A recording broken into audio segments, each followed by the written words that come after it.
Hey, what's up guys? So, papunta tayo ngayon sa Laguna. At doon muna tayo mag-i-stop over dahil pupunta tayo ng Batangas! It's been 2 years simula nang nakapagbakasyon tayo sa Batangas kasamang ating pamilya. Kaya naman, panahon na para bumalik at magbakasyon muli rito dahil na rin sa dala ng init ng panahon.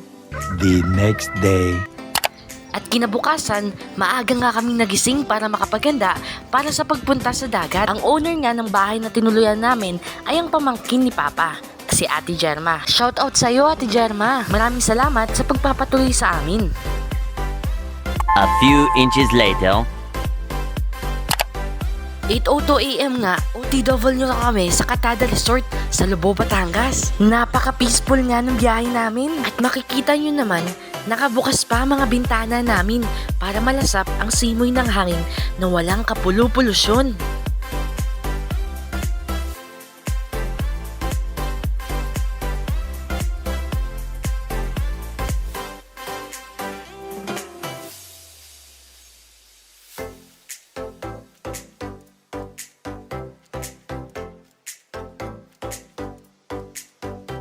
A few inches later.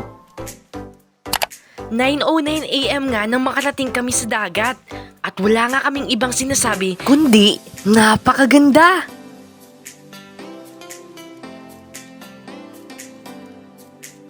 At syempre, picture taking muna!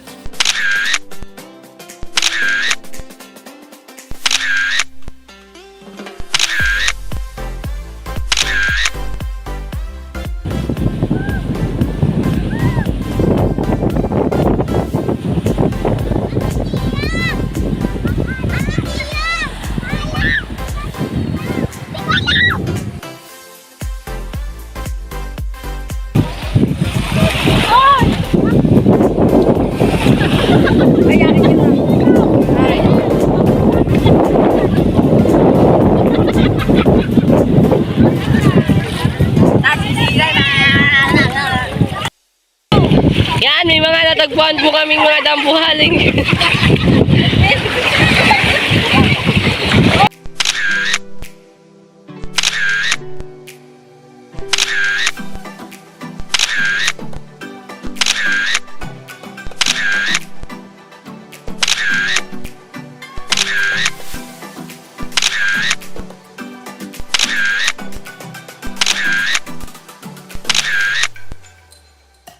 Hi guys!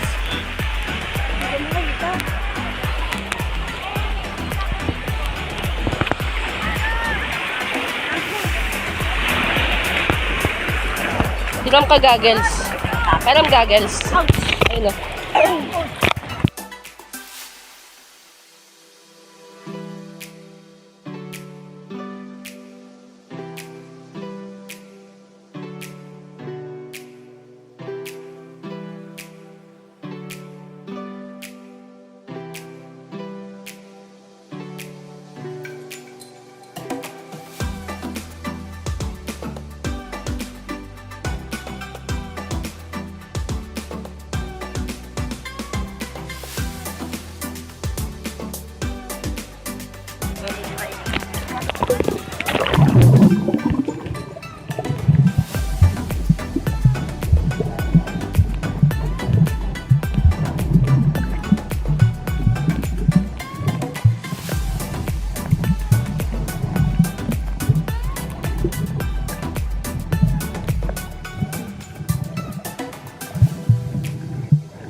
A few inches later. At pagkatapos nga namin maligo sa dagat, naisipan namin kumain sa lumihan nila Kulot. Si Kulot ng It's Showtime. Gusto namin makita si Kulot kaso wala siya. The next day.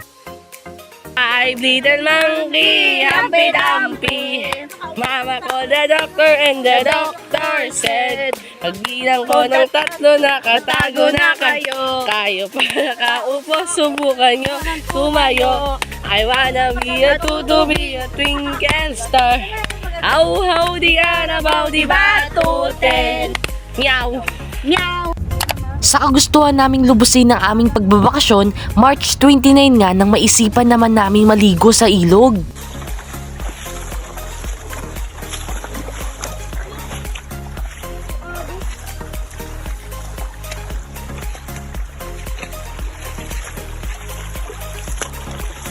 At sa aming paglalakad patungo sa ilog, sa hindi namin inaasahan, nakita namin si Kulot.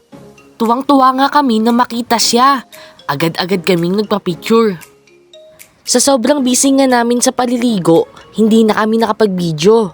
Kaya naman nag-picture na lang kami.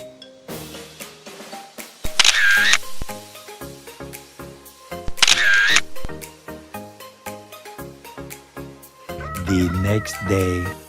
At ito nga, nung pauwi na kami, nagpicture-picture muna kami sapagkat matagal na naman bago ulit magkita-kita. At yun nga lang ang Batangas vlog natin for this year 2024. At sana maulit muli. At hindi nga nagpahuli si Papa sapagkat nakita niya ang sardinas na malaki kaya nakapagpa-picture siya dito.